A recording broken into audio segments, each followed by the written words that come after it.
Hi, I'm Mehul Hari with Developer Express, and new for the 2008 Volume 3 release is the filter control for the ASPS grid view.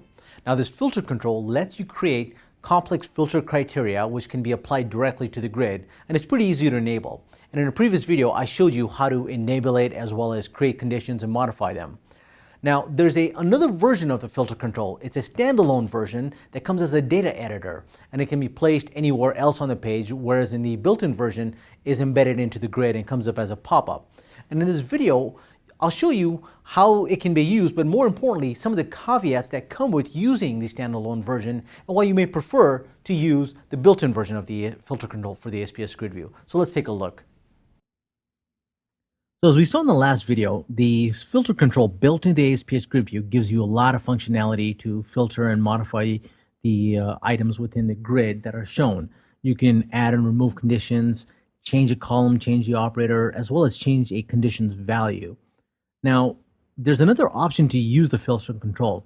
Here, the filter control is built into the grid, and one of the first things you'll notice is that when you click on the filter control, it comes up as a pop-up where you can add and change those items.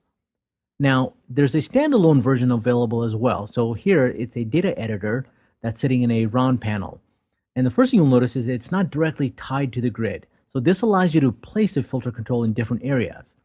But you may actually prefer to use the built-in version because there's some caveats with the standalone version. So say, for example, here we change the quantities greater than 100 to quantities greater than 115. Now here we just change the filter condition, but you can see we still see values of 110 here. So once we apply this condition to the grid, then we'll see that the items that are less than 115 will be removed. And because this version of the filter control is standalone, the columns are also not auto-generated. So in this case, we are actually generating and defining the data binding for these columns that we've generated here. Whereas in the ASPX grid view, the filter control items are generated based on the data source that we've already defined. So you don't actually have to go and generate these. There's just one condition that you'll have to enable.